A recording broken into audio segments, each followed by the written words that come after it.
again, little piggy? Her ba told her tales from his homeland. I can read the whole thing. You just haven't memorized. You have to learn how to read it eventually. Once upon a time, in a kingdom far, far away, there was a girl Who looked just like her, with raven hair and deep eyes. They called her Thumb for broken rice, while her stepsister was Gum, which meant strong whole wheat bran. You see, Thumb was kind and hardworking, but heavily mistreated by her stepmother after her father had passed away. Sound familiar? Well, you probably know it as the Disney tale, like most stories that are appropriated for the masses. But it's actually a Vietnamese folk tale, too.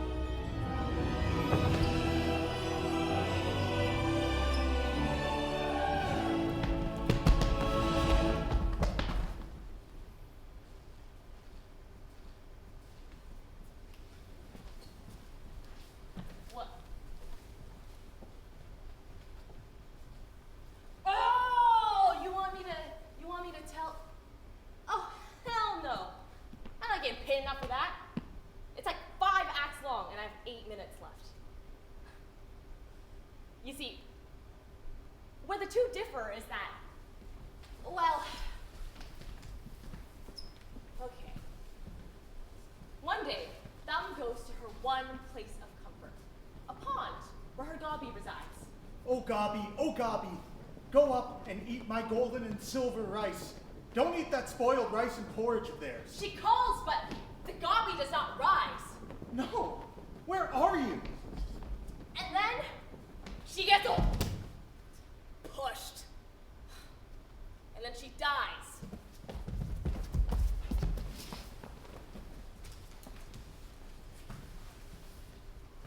The bitch didn't need to splash. What's the point in struggling? This is your chance, come. Yumming. Ever since her wretched father finally died, it hasn't been easy taking care of this place. Of course. If you can swoon him, we can finally get out of here. I won't disappoint you, Mother. Surprise! It doesn't work. You see, the Gobby had blessed Thumb with its magic. So, instead of a pumpkin, she gets jars of rice, which supply her with everything she needs to attend the festival. The king was hosting it, and everybody was invited. And he was looking for a suitor.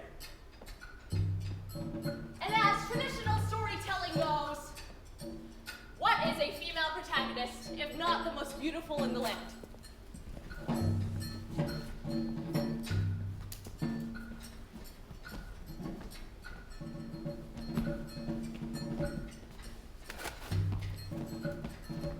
And then he sees her, and it's love at first sight, and they get married and live happily ever after. For 3 days. Like Cinderella, the unspecified magic wears off, and although Thumb is alive, she's just an oracle. Although the king doesn't really mind. Don't make it weird. You see, stepmother makes the king remarry to Gum.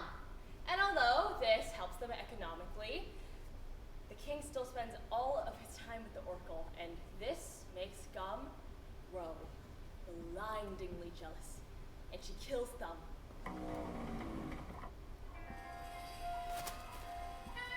She tells the king that the oracle has flown away when she tried to feed it. He grows immensely sad. But Thumb is resilient. The bones that Gum bury into the earth become something strong, something hard, something tall, something that cannot be shaken no matter how small she is. Because her father taught her to be strong. He was a strong man. They were of a fighting people. Endurance was their winning test. Their blood was thick. The blood of war ran through her like her father. Inherited like a curse and a miracle. Ba?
Excuse me, sorry, do you know if this is the 7 flushing line? Oh, yeah, you're at the right place. Thank you. I like your, Oh, thanks.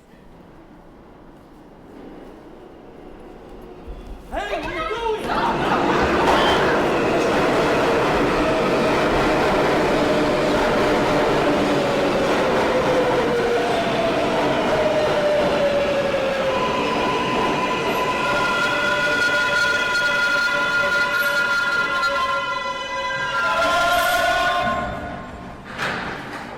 This is an Ajetance Treaty local train. The next stop is Grand Central, 42nd Street. Stand clear of the closing doors, please.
Woo!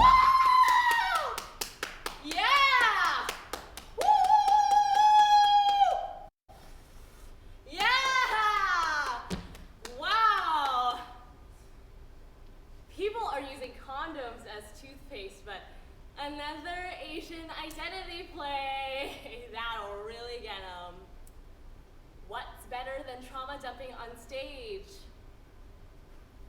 Like, what are you even saying that hasn't been said already by like 20 other playwrights that are a lot better than you? Like, what are you even doing this for? Pandering to liberal rights? Really? I mean, hey, it's most theater, but you see, you're not even that important. Because who you're pandering to is like maybe 30 students who will watch this, maybe. Also mostly white, who repost hashtag infographic of the day, which is its own beast, and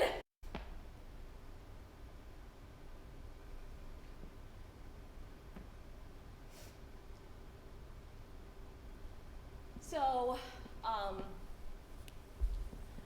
I haven't timed anything, so this is probably gonna be more than 10 minutes.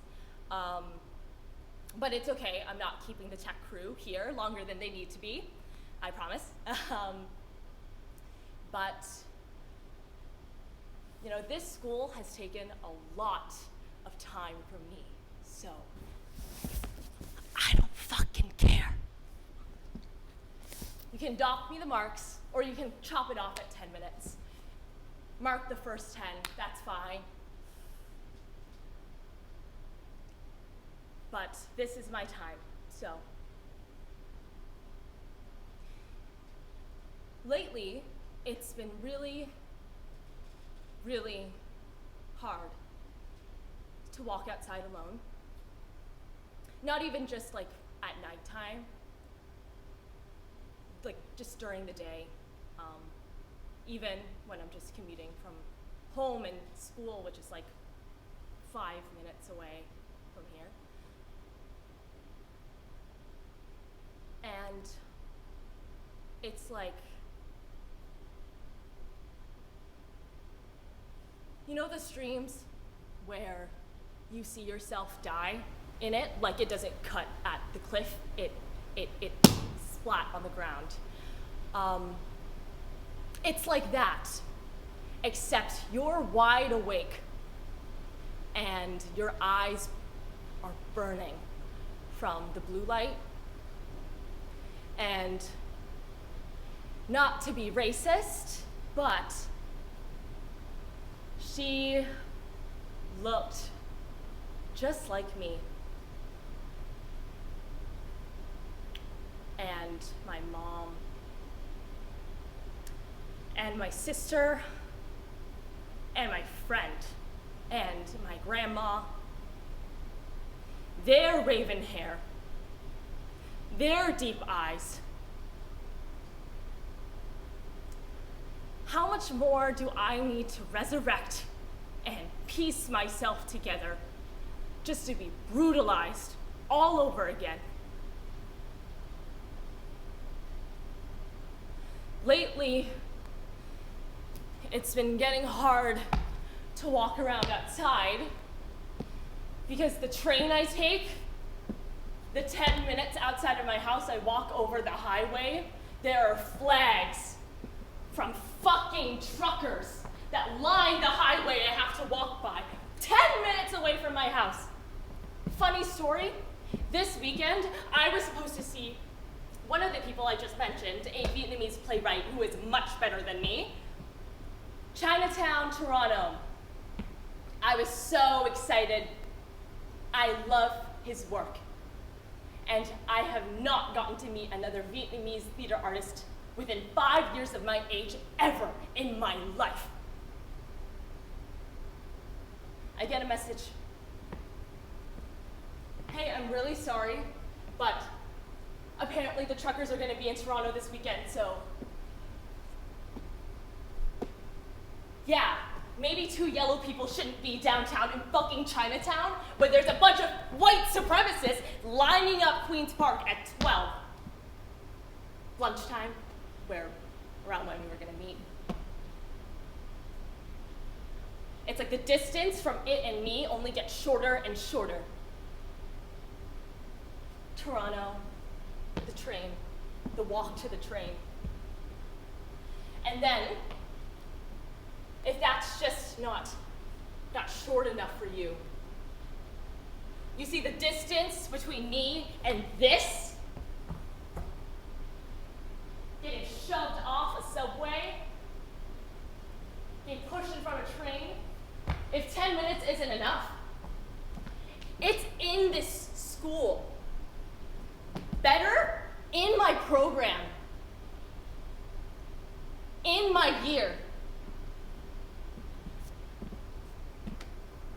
where I spend all of my time.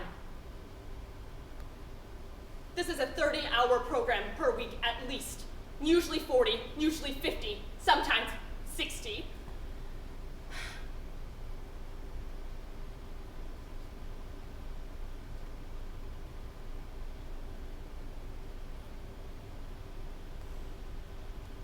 I just want to walk to the GO station, take a train, without being scared someone's gonna push me in front of it, go to class without worrying about somebody hurting me or saying something that might hurt even more than something physical. I just wanna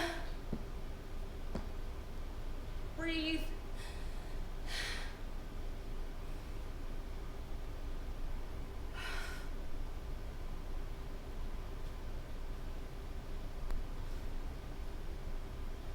I'm gonna invite my cast to come back on stage.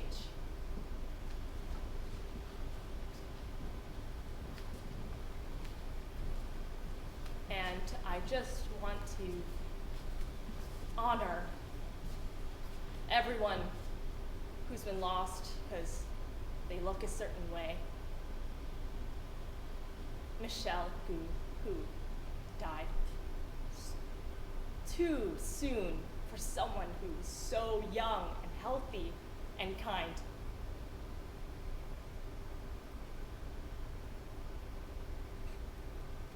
For my should have been pho date this Sunday. For the safety of everybody who doesn't get the privilege of escaping Toronto or Ottawa this weekend. Dealing with psychological torture.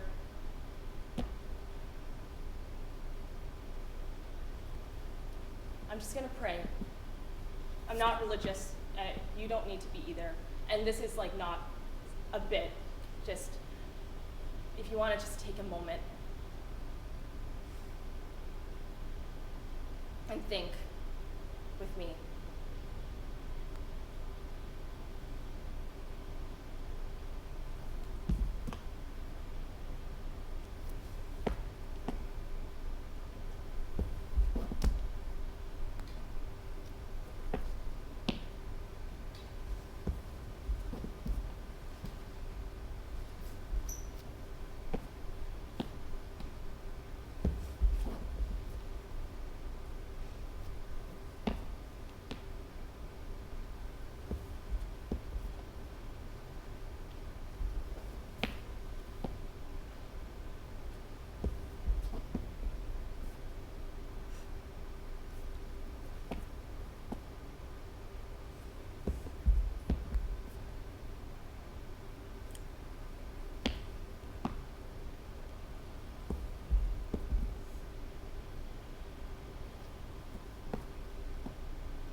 Thank you.